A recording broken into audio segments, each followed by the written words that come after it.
UP में एनकाउंटरों को लेकर सियासत जारी है।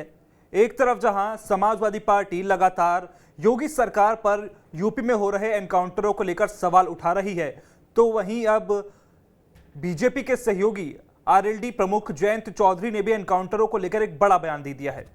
उन्होंने कहा है कि हम नहीं चाहते कि एनकाउंटर हो, बल्कि यूपी पुलिस खुद ही इतनी मजबूत हो जाए कि उनके नाम से अपराधी कांपने लगे।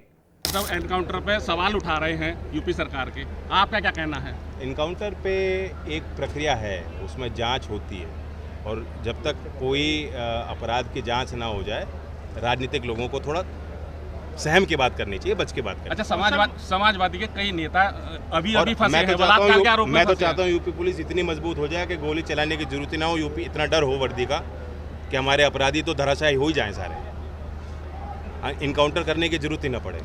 तो इस बयान के क्या सियासी मायने निकाले जाएंगे? क्या आरएलडी प्रमुख जयंत चौधरी बीजेपी से एक अलग लाइन लेकर चल रहे हैं? इस पर चर्चा करेंगे हमारे सहयोगी पुष्कर चौहान जी के साथ। पुष्कर जी, क्या आरएलडी प्रमुख का यह बयान यह माना जाए कि अब वो बीजेपी से एक अलग लाइन ले चुके हैं? बिल्कुल। देखिए, जिस तरीके से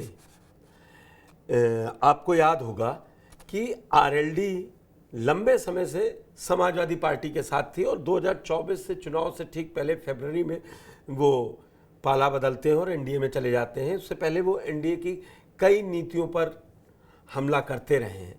तो और मैं ये बता दूं कि उत्तर प्रदेश में भी सरकार में शामिल है आरएलडी, लेकिन उसके बावजूद आपको याद होगा एक जो जब कांवड़ यात्रा चल रही थी तब आया था कि नाम लिखना है आपको, अपना पूरा एड्रेस लिखना है, कौन है, खाना तो होटलों के मालिकों। तब भी ये कहा था, तब भी जयंत चौधरी ने कहा था कहाँ कहाँ नाम लिखवाएंगे, क्या कुर्ते पे नाम लिखवा लूँ, क्या करूँ, मत्थे पे नाम लिखा जाए। और तब भी उन्होंने खुल के विरोध। और राजनीति में बयान के मायने होते हैं, वो क्या कहना चाह रहे हैं। इस एक तरीके से जो आपने उनका बयान बताया, एक बार आप सुनवा सकते हैं दर्शकों को, उसके बाद आप देखिए कि जयंत चौधरी का साफ ये कहना है, और वो केंद्र में मंत्री हैं और उनकी पार्टी यहाँ मंत्री है राज्य में, तो खुल के विरोध में नहीं आए, लेकिन कहा कि ये कार्रवाई गलत है। ये कौन तय करेगा कि कौन अपराधी है कौन नहीं? ये सबसे बड़ा पॉइंट है और यही बात अखिलेश यादव लगातार उठाते जा रहे हैं। अखिलेश यादव ने यही कहा कि असल में या एनकाउंटर जो है वो या तो जाति को देखकर हो रहे हैं या अपराधी कौन है, क्या है, आरोपी हुआ उसी को मार दिया। उन्होंने अखिलेश यादव के बयान पर यह कहा कि कई राजनेताओं को जब तक जांच पूरी नहीं हो जाती तब तक ऐसे एनकाउंटरों पर, ऐसी घटनाओं पर बोलने से बचना चाहिए। तो ये परोक्ष रूप से अखिलेश के विरोध, अखिलेश को नसीहत के साथ साथ अपनी सरकार के मातातों को भी वो सलाह दे रहे हैं कि जब जांच पूरी होगी तब डिसाइड होगा ना कि किसने अपराध किया है किसने नहीं किया है। आप पकड़ने गए, असीम अरुण ने कहा था कि गोली का जवाब गोली से दिया जाएगा, ये उन्हीं का असीम अरुण का बयान था। बिल्कुल मंत्री हैं, अधिकार। देखिए, इस समय उत्तर प्रदेश में 2024 के जो चुनावी नतीजे आए हैं उसके बाद सत्ता पक्ष और विपक्ष दोनों हेड ऑन कोलिजन में है, वो एक दूसरे को छोड़ नहीं रहे हैं।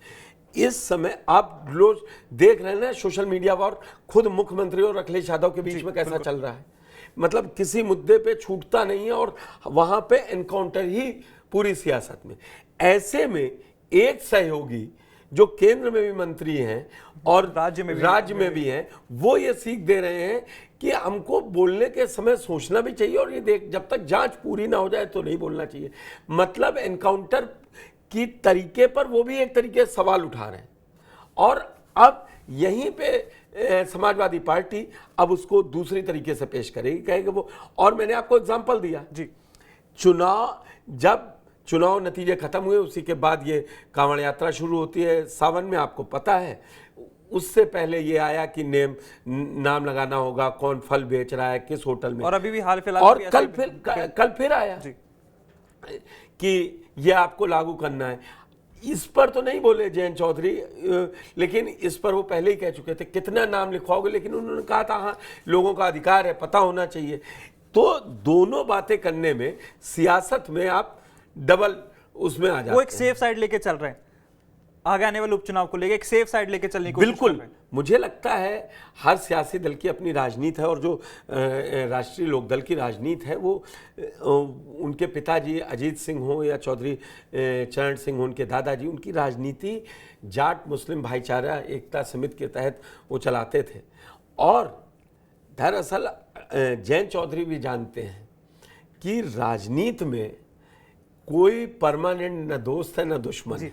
जैसे तो वो जगह बना के रखना चाहते जैसे हैं। ओपी राजभर ने तो साफ साफ कहा था कि देखिए अपराधी की कोई जाति नहीं होती। इस समय ओपी उस राजभर तरीके का कोई जवाब जैन चौधरी की तरफ से ओपी नहीं आया। राजभर 2022 जुलाई के बाद से जब से मार्च में चुनाव नतीजे आए, उसके बाद आजमगढ़ का चुनाव हुआ, उसमें वो समाजवादी पार्टी फेल होती है। थोड़ा पीछे का बता रहा हूँ, लेकिन उसके बाद से लाइन एक ही रही है और ओपी राजभर फिर करीबन साल भर बार मंत्री बने जाके। तो ओपी राजभर जी की अपना स्टाइल ऑफ पॉलिटिक्स है। वो बोलते हैं इस समय उनको अखिलेश यादव से बुरा कोई नजर नहीं आता है। और फिर बहुत ज़्यादा पूछिए तो वो कह देते हैं तलाक तो उन्होंने दिया था, उन्होंने चिट्ठी भेजी थी, हमको गठबंधन से बाहर किया था। तो ओपी राजभर के बारे में डिस्कस आप पूरा कर सकते हैं, लेकिन वो वही है। फिर 2019 से लेके 22 के बीच में उन्होंने भाजपा वालों के लिए क्या क्या कहा, क्या क्या मुख्यमंत्री के लिए कहा।